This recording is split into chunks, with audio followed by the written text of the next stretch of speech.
this international forum. With me here in the studio to talk about this is a legal practitioner, political affairs commentator. Join me to welcome Barrister Emmanuel Obagbalo. Barrister, welcome to International Forum. I appreciate your coming. Good afternoon, Wilson. Good afternoon, Nigerians. All right. And all the way from New Jersey, USA, join me to welcome Honorable Ehi Igariva. Honorable, thank you so much for taking our time to join us this afternoon. Thank you, Wilson, for having me, and good afternoon, viewers. All right. Now, all the way from Massachusetts, he is a legal practitioner, political affairs commentator. Join me to welcome Barrister Osahon Osazua. Welcome to International Forum, Barrister. It is always my pleasure being here, Winston. Thank you for having me. All right. Now, let's put the ball on the field as we choose to talk about what transpired in Syria. Did you see that coming, Barrister?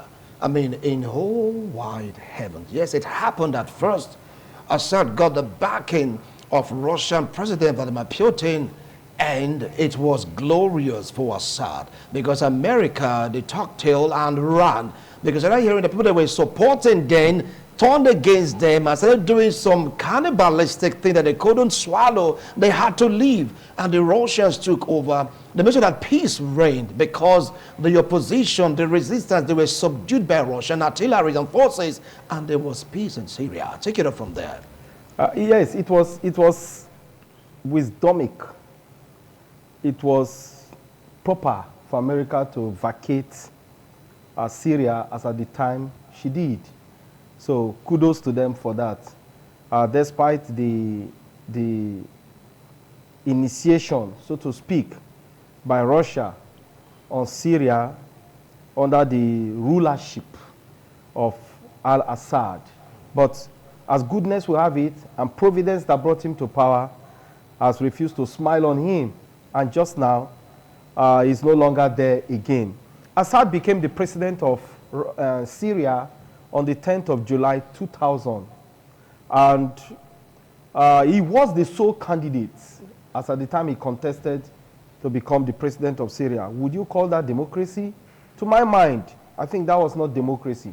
So the process or the means by which he came to power was also a question many persons have asked. And when he became the president of Syria, he has experienced more than a decade of civil crisis, civil war, and civil disturbance from left, right, center. And just now, on the 9th day of December 2024, the opposition have taken over. But what is the implication? How is Syria? What is the future for Syria? I think that is the germane question to be asked. And to my mind, I see Syria towing the way of Afghanistan and Libya in Nigeria. Because just now, Syria has been divided into, fragmented into three. One, under the Ba'ath, that is close to Turkey, and that is the northern to the southern part of Syria is being controlled by Ba'ath. Then we have the Kurdish, who also control the other side from Jordan, another neighboring country. So you begin to see that then the question rather would be, was it proper for the opposition to have ousted Assad? The answer will be so ambiguous, will be so unquantifiable, will be so both good and bad, so to speak.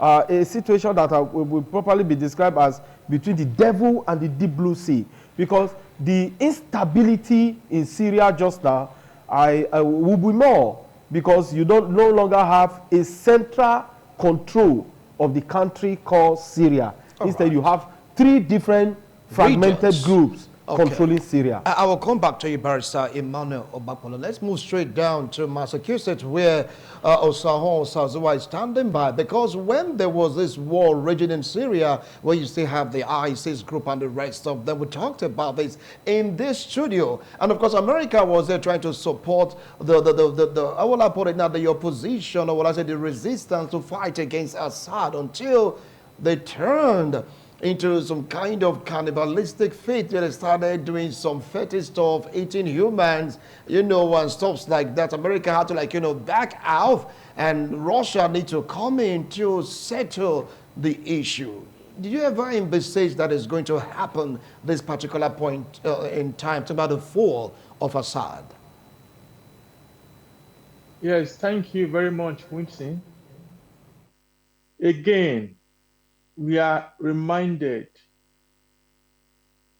by history, as the English philosopher Jeremy Bentham told us, that the use of force alone is temporal, that it might subdue for today, but it does not remove the need to subdue for tomorrow.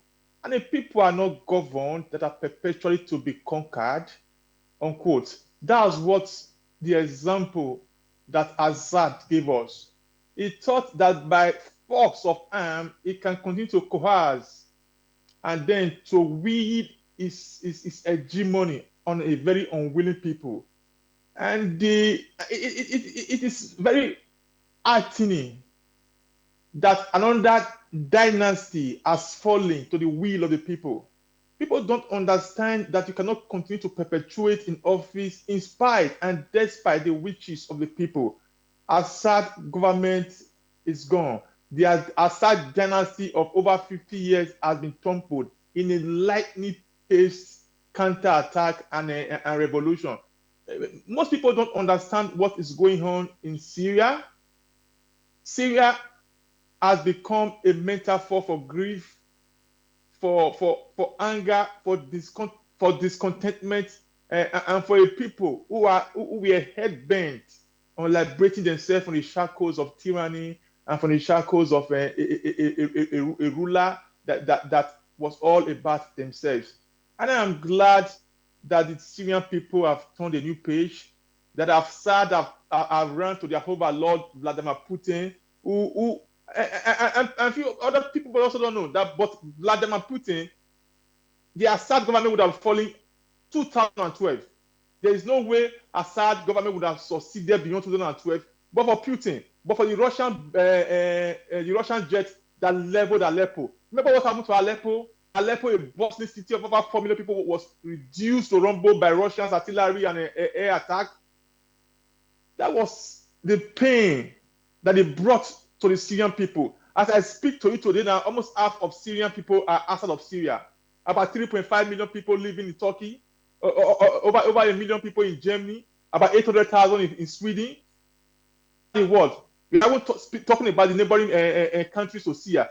That was what the evil, the sheer evil, and the will to perpetuate itself in power by just one single.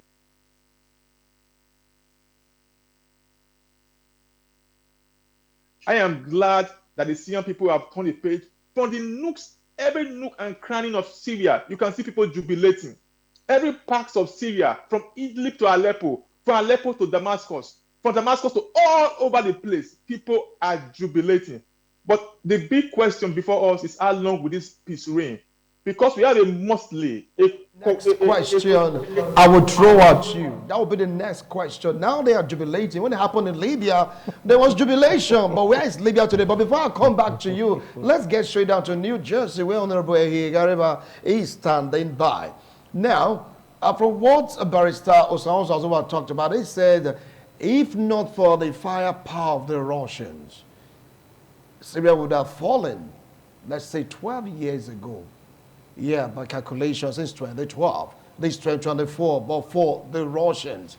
But nobody saw this coming. Nobody knew. Maybe they knew underneath, but they were trying to patch and patch and patch. Someone said that the reason why Assad fell is because Russia was distracted. Iran was distracted. You know, even China also is trying to play the balancing role in that particular region. I mean, it doesn't really make sense. Or is the war against Ukraine really affected Assad negatively? Honorable Hill, over to you. Thank you. I think it was a combination of several factors. Firstly, like you rightly said, the war between Russia and Ukraine has led to Russian forces being depleted in their numbers, and a lot of their equipment are engaged at that war. Don't forget now that this only happened when Ukraine started using long-range weapons, and now they have they are launching attack into Russian territory on the one hand. Then, secondly, you have to imagine a Russia that has called on North Korea to send troops to them to help to boost their numbers. It surely means they don't have enough troops to send to a third-party country at this time. They are all about their security and trying to see how they can get a logical conclusion to the war in with Ukraine. Then on the other hand, on the bigger scope, is the role of the Israeli in this. You know, the Israelis are the masters of covert operations, and perhaps they have one of the biggest spy organizations and most efficient in the whole world. And with Israel all but leveling Hamas, you know, on the one hand, and on the other hand, Israel has taken the backs of Hezbollah. Hezbollah used to be the attack dog of the Iranians, you know, through which they were, you know, scaring, you know, most of the Arab nations. And one of the channels through which Iran was equipping Hezbollah and Hamas was through Syria. And so once Israel depleted those people, Iran themselves do not have a common border with Syria on the one hand, though they could go through Iraq. But more importantly, again, there is something that looks a little bit amiss, which I'm trying to put together since yesterday. You know, the prompt response of the Israeli, you know, forces towards grabbing back the Syrian side of the Golan Heights, and of course, bombing chemical chemical weapon manufacturing factories and storages in Syria, and destroying other areas, you know, military places or strategic military locations in Syria. Of course, they are claiming they don't want the arms to be proliferated and to get into wrong hands, but it will appear they anticipated this overthrow. And if we look deeper, is it impossible that the Israeli also from the back end fueled this and got this to happen just to cut off the threat from Iran, and which has been effectively completed now, taking out Syria, taking out Hezbollah, taking out Hamas. Israel is safe once again from Iranian anticipated attack or threats, if you will. All right. All right. I will come back to you, Honorable. Now he makes of the reaction of Israel. Don't forget that Benjamin Netanyahu also came to make the announcement saying that the over 54 or 57 years of agreement had with Syria over the Golan Heights, for now they have to terminate it. Like you rightly said, there was a series of bombardment, destroying of chemical weapons, occupying the buffer zone. Does it mean that Israel saw this coming? Because of the swift reaction, people are like saying that, did they really know? No, Israel may not have seen it coming, but you know, when you engage in war, all you needed is to see how you can disarm and probably bring down your enemy. And this is one of the sources with which Israel was able to get to the territory of their enemy. And you know, Hezbollah and Hamas have been the power, so to speak, of most Arab states in the Middle East. And the potency of Hezbollah and Hamas was made impotent by Israel. And as such, some of the states in the Middle East that were using Hezbollah and Hamas began to have some security challenges, immediately Israel engaged them in the battle. And you know, and you would agree with me also, that Israel was able to run through the organizations called Hezbollah and Hamas, particularly Hezbollah, and Israel was able to put them into a state of huga-muga, confusion. So they were now confused as to doing what they used to do with respect to the protection of some of the tyrants that were in the Middle East, countries like Syria, Jordan, and others. But just now, you see that the engagement of Israel was really a puncture point to the fall of Assad in Syria. And that's why, as a good leader, when you come to power rather, through the barrel of the gun, we also know and also get prepared, because certainly someday the barrel of the gun will show you the way out. And that is what has happened just now. Assad has created a kind of dynasty, wanting to create a dynasty rather in Syria. So his hegemony lingered for an epoch, but just now he has been punctured, and there was nowhere to hold when the two sides are no longer interdead. Then the center will no longer stand. That's just what has happened to Assad, and you can see the jubilation by Syrians. It goes to tell that the man indeed was a tyrant, that the man indeed was an emperor that inflicted so much pains on the people. And I think what leaders or rulers, better still, should know that there is a date with history where a fall like this will come, and what will history say about that person? That's why it is better to be a leader rather than to be a ruler. Because by the time you are a ruler, you may not be able to write your name on the sand of time. But when you are a leader, your footprints will be on the sand of time. So Assad has fallen. But what next? And who next in the Middle East? So I think it's a time of reflection for every ruler, quote, or leader, quote, as the case may be, so that you begin to learn lessons. Just like the English one will say, if something happened to you, forget the thing, but learn a lesson. I think there will be a lesson point, a reference point to the likes of Assad in the future. All right. Well, now let's move straight down to Massachusetts, where Barrister Sahon Sazua is standing by. You talked about jubilation. That is on one hand. You're going to throw more light on it, because people jubilated also when Gaddafi was killed. They came out and they were happy about it. But you know the story of Libya today. On the other hand, Russians accuse the Syrian army of being like a Daxico. They just took over without resisting. These, how will I put it now, these military personnel coming to say, Assad, you have to leave that position. It's like they handed over Damascus to this resistance on a platter. Take it up from there. Yeah, thank you, Winston. Let me quickly say this. That I am not in any way impressed by the innuendos you continue to throw between this tyrant Bashar al-Assad and the avuncular Gaddafi. They are poles and walls apart. Gaddafi was grossly misunderstood by a section of his people. Yes.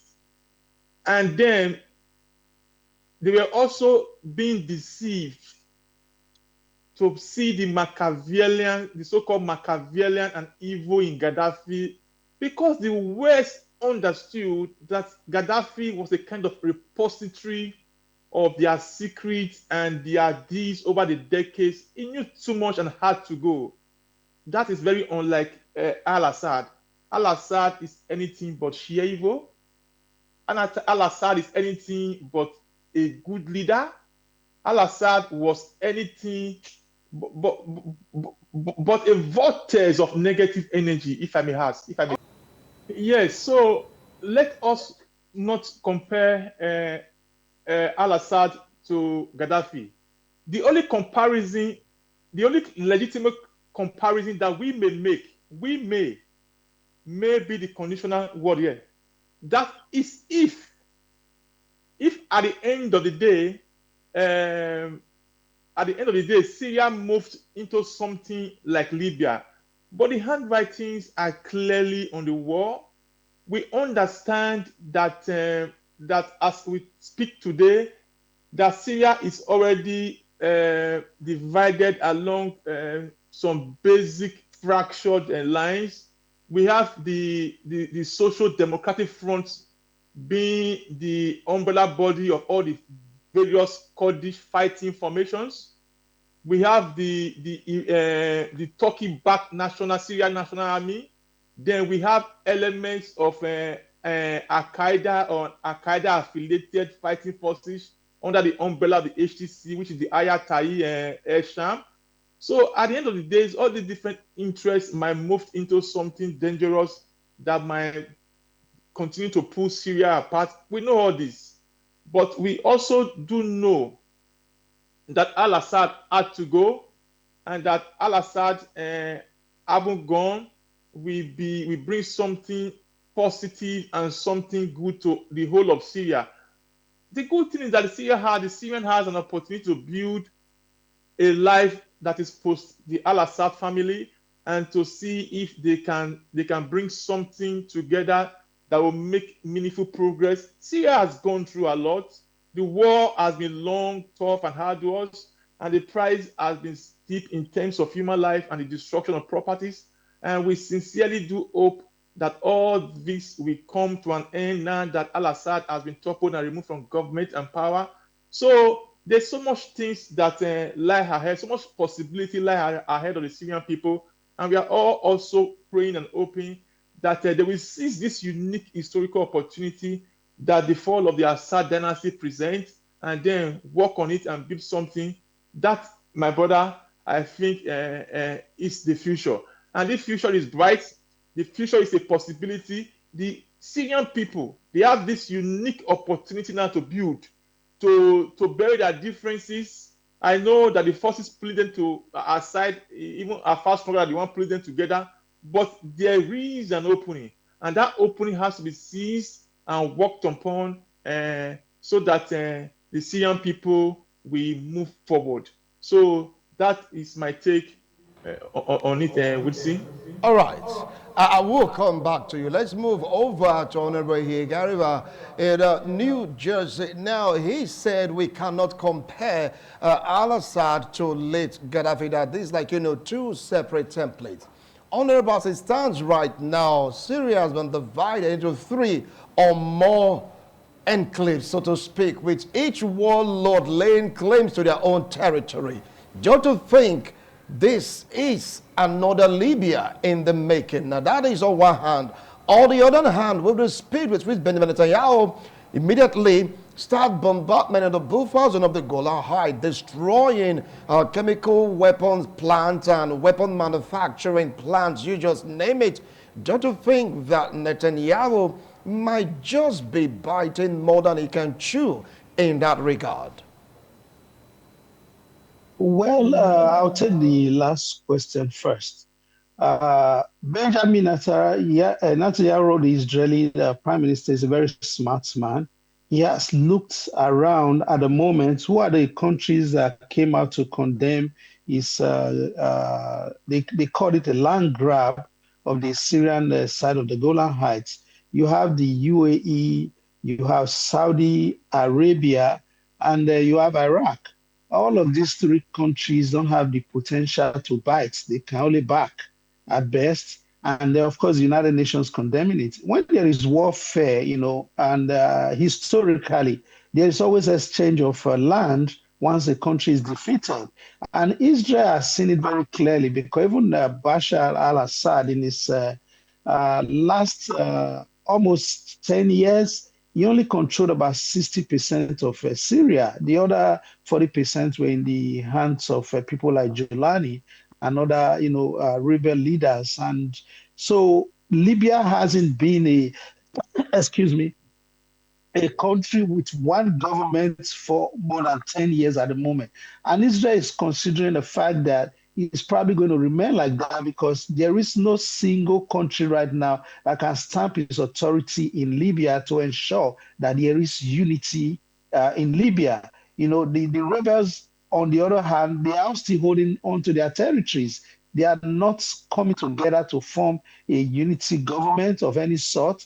The only good news we have now is that Julani has asked that the prime minister continue to run the government, while they try to organize themselves. But, excuse me, as I said before, Israel struck at the right time.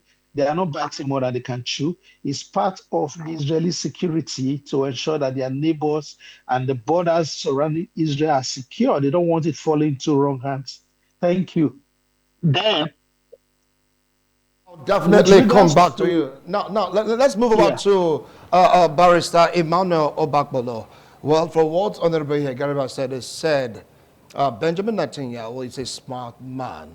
The UAE, how would I put it now, other three of them, Arabic nations, they condemn the fact that Benjamin broke the 57 or 54-year agreement about the Golan High, the buffer zone. Benjamin said it for security reasons, temporarily, they have to step in. And of course, with these three warlords dividing Syria into three parts, despite the fact that a man stepped up to say, yes, he's going to be the prime minister, but it's like a country that divided. Some are saying the people made a huge mistake for chasing out Al-Assad, for he was a stabilizing factor in Syria. It wasn't a stabilizing factor in Syria. Under his rulership, I don't want to say leadership because he wasn't a leader, he was a ruler. And we saw the attributes of tyranny that he displayed with draconian laws, principles of purported democracy that he claimed to practice, and he used all of those tools as against his people. But one thing he forgot was that a time and a day like this would come where there will be a period for testimonial assessment. Now, the question is, has Assad been testimonially assessed? And to my mind, the answer would be a capital yes, because he has been assessed. And we saw the venom of magma that he used on the people, suffocated the people, treated the people as less humans, wanted Syria to be on his palm, and at the time, Syria was on his palm. But do you know, from 2011, he was engaged in variety of crises. Himself, as at that point, knew that it was over for him. So, just now, the people will be feeling a relief of fresh breath, so to speak, fresh air into their nostrils, because with an Assad in power, it was a torment of torture on the people, lamentation all over Syria, where the people agonized for more than a decade. But today, the people have come to see that, oh, the once upon a time giant Assad could be defeated like Goliath. And today he has been defeated. You saw the way the military in Damascus handed over without any form of resistance. That alone sends a message into the spine of Assad and other rulers in the world, particularly in Africa and Middle East, where you have rulers with 10 principles, 10 principles of rulership.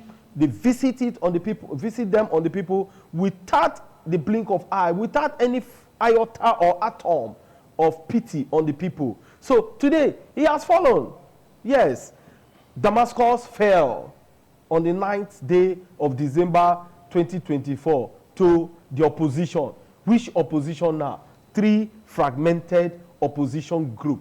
Damascus has fallen. Yes, we have a center that has been asked, the prime minister has been asked to so take power, but can it dish out command? Because we saw Al-Assad, who was not just the president. In 2011, he was also made the commander-in-chief of the armed forces. So he controls the military Syria, and all the that. military. Yes. So the prime minister does not control the military. So how can he dish out command and expect those commands to be obeyed, to be observed and obeyed to the latter? It's another question begging for answer. All right, let's move straight down to Massachusetts, where Barrister Osaho Osazua is standing back. It stands right now. Some pundits of the opinion that this is just the beginning of what is to come in the Middle East. After all, Afghanistan has fallen to the Taliban, whether I want to believe it or not.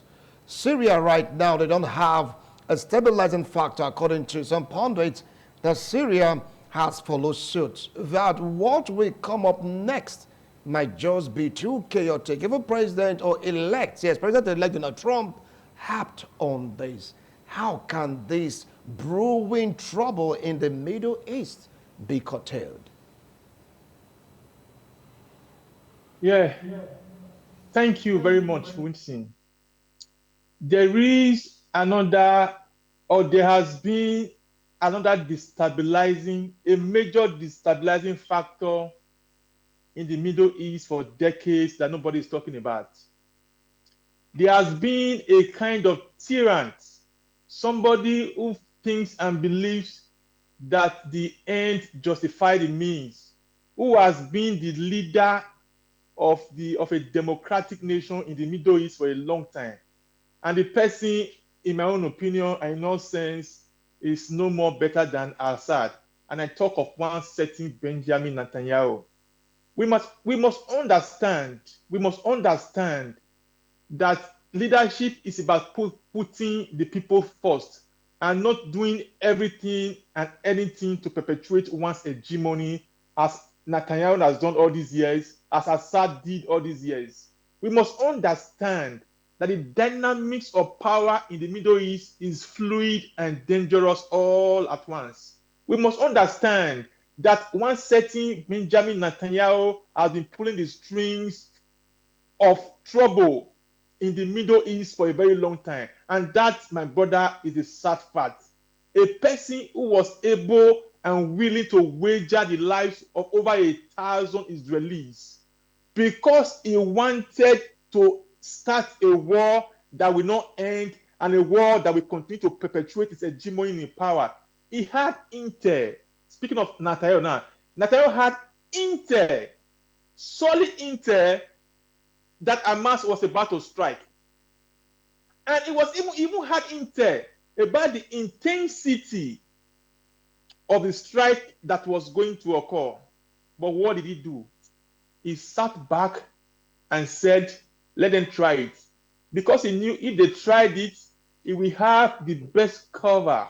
He will have the biggest and so-called cogent reason to launch a blistering war that will never end. And while the war rages on, all his crimes will be waiting at the backside. Nobody will talk about prosecuting him. So that was that. Having said this, let's go back to Syria again. Like I said earlier, Syria is a litmus test of what could happen in the Middle East in the next 10 years. The possibility for growth and for destruction lies today in Syria. Imagine a country having an Al-Qaeda affiliated group in leadership position today in Syria. Syria today, what happened when Damascus fell? Before Damascus fell, other parts of Syria has fallen. The people that led the Blitzkrieg, to use the German word, on Damascus was the HTC, the Hayat Tahrir al-Sham, which is an Al Qaeda affiliated group. They took Damascus. They did not take other part of Syria. Other part of Syria, we have the SDF, which is now the umbrella body of all the different Kurdish fighting formations. Remember the PKK and all that. And these people, and some of these Kurdish fighting formations, Turkey sees them as terrorist organization. Most of the elements of those Kurdish fighting fronts today, as we speak, they are being viewed by the government in Ankara as terrorist group.